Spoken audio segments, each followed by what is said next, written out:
Baik, Assalamualaikum warahmatullahi wabarakatuh. Perkenalkan, nama saya Rohim Samar Anugrah dari kelas N1A, absen 21. Di sini saya akan mempresentasikan tentang GPT and Segment Maritime. Sini, sebelum saya membahas GPT and Segment Maritime, saya akan memberikan manfaat utama jika mahasiswa menggunakan AI untuk mendukung pembelajaran mereka. Sini yang pertama, manfaat utama adalah pembelajaran yang disesuaikan. Setiap mahasiswa dapat belajar sesuai dengan kecepatan dan minat pribadi mereka. Kedua, akses yang lebih luas. Materi pembelajaran dapat diakses kapan saja dan di mana saja. Bahkan saat berada di laut melalui platform early learning yang terintegrasi dengan Gen AI. Ketiga, peningkatan efisiensi proses pembelajaran dan nilai menjadi lebih cepat dan efektif, memungkinkan dosen fokus pada pembimbingan langsung.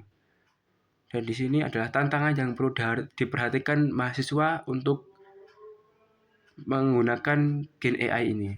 Yang pertama adalah ketergantungan dan plagiarisme. Beberapa mahasiswa mungkin terlalu tergantung pada Gen AI, sehingga mengurangi kemampuan berpikir kritis dan kreatif mereka. Dan kedua, mengurangi akurasi informasi. Informasi yang diberikan Gen AI perlu diperiksa kembali karena bisa saja tidak akurat, terutama terkait peraturan dan standar industri yang selalu berkembang. Yang ketiga, kebutuhan pengawasan. Penggunaan Gen AI perlu diatur dengan jelas melalui kebijakan kampus seperti yang telah diterbitkan oleh Kementerian Pendidikan Tinggi Indonesia untuk memastikan penggunaannya tetap etis dan bermanfaat.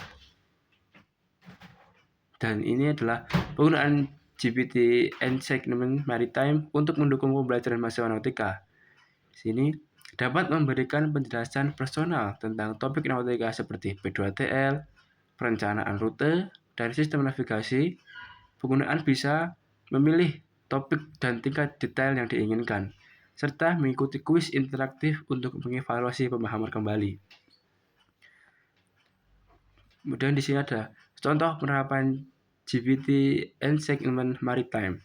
Yang pertama, penjelasan konsep nautika secara personal, misalnya mahasiswa yang kesulitan memahami aturan dalam peraturan pencegahan tabrakan di laut atau P2TL dapat bertanya langsung kepada alat ini. Sebagai contohnya, jelaskan bab tentang navigasi di daerah padat lalu lintas laut sesuai P2TL dan berikan contoh kasus ketika kapal harus mengubah arah untuk menghindari tabrakan.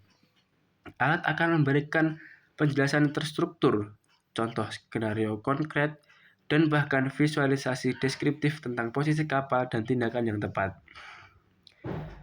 Yang kedua, contoh yang kedua adalah bimbingan perencanaan rute kapal. Saat mempelajari perencanaan rute lintas samudra, mahasiswa dapat memasukkan parameter seperti jenis kapal, muatan, titik keberangkatan dan tujuan, serta kondisi cuaca yang diharapkan. Misalnya, contohnya, saya ingin merencanakan rute dari Surabaya ke Singapura untuk kapal tanker dengan muatan minyak mentah, pertimbangkan arus laut dan zona larangan navigasi. Dan ChatGPT Segment Maritime akan membantu menghitung jarak perkiraan waktu tempuh, titik pijakan penting, dan memberikan catatan tentang prosedur keamanan yang harus diterapkan. Contoh yang ketiga adalah perencanaan operasi muat dan bongkar muat.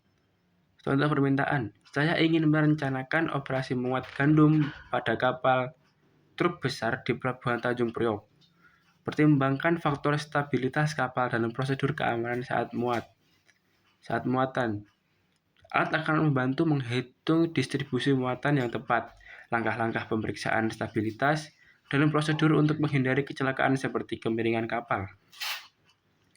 Kemudian contoh yang keempat, pemahaman tentang cuaca dan iklim maritim. Mahasiswa dapat meminta, jelaskan cara membaca peta cuaca laut dan memprediksi perubahan kondisi cuaca di Laut Hindia.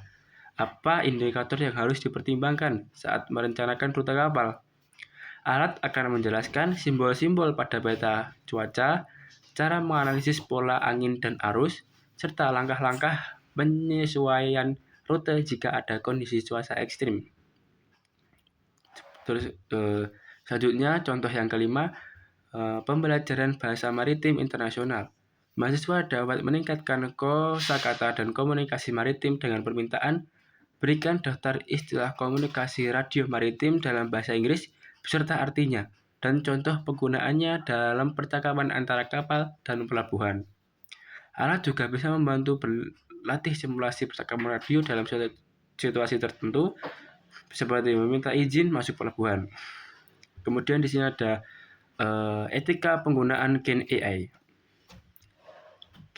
Yang etika pertama yang dilakukan mahasiswa, yang pertama contohnya adalah etika dalam pembelajaran dan penilaian akademik. Yang pertama, jangan menyalin jawaban Gen AI secara utuh untuk tugas individu, ujian, atau laporan praktikum. Misalnya, saat membuat makalah tentang perencanaan rute kapal, boleh menggunakan Gen AI untuk mencari referensi atau mendapatkan gambaran struktur. Namun, konten utama dan analisis harus berasal dari pemahaman sendiri dan data yang telah diverifikasi. Yang kedua, dinyatakan secara jelas jika menggunakan Gen AI sebagai alat bantu. Contohnya, pada bagian catatan atau lampiran makalah tulis, sebagian besar referensi awal dan struktur makalah ini diperoleh dengan bantuan GPT Segment Maritime. Namun, analisis dan kesimpulan merupakan hasil pemikiran mandiri. Yang ketiga, tidak menggunakan Gen AI pada ujian yang tidak mengizinkan.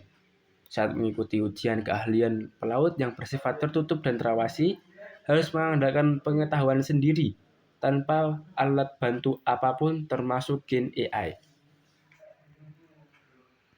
Yang kedua, etika dalam penggunaan informasi. Yang pertama, selalu memverifikasi akurasi informasi dari Gen AI, terutama terkait peraturan maritim seperti P2TL atau SCTCW yang selalu berkembang. Misalnya, jika Gen AI menjelaskan prosedur komunikasi darurat, mahasiswa harus membandingkannya dengan dokumen resmi IMO atau peraturan pemerintah Indonesia. Yang kedua, jangan menyebarkan informasi dari Gen AI tanpa konteks. Jika berbagai penjelasan tentang sistem navigasi yang diperoleh dari Gen AI, pastikan untuk menyebutkan bahwa informasi tersebut merupakan hasil alat dan perlu diverifikasi kembali oleh ahlinya. Kemudian yang ketiga, hormati hak cipta saat menggunakan konten yang dihasilkan Gen AI. Jika Gen AI merujuk pada karya atau data dari sumber lain, mahasiswa harus mengutip sumber aslinya dengan benar. Yang ketiga,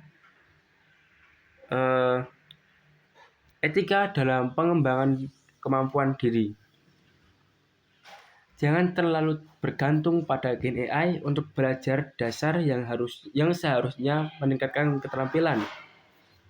Misalnya, saat belajar membaca peta laut atau menghitung stabilitas kapal. Sebaiknya terlebih dahulu mencoba sendiri sebelum menggunakan Gen AI untuk memeriksa hasil atau mendapatkan penjelasan tambahannya. Yang kedua, gunakan Gen AI untuk meningkatkan kemampuan berpikir kritis, bukan menggantikannya.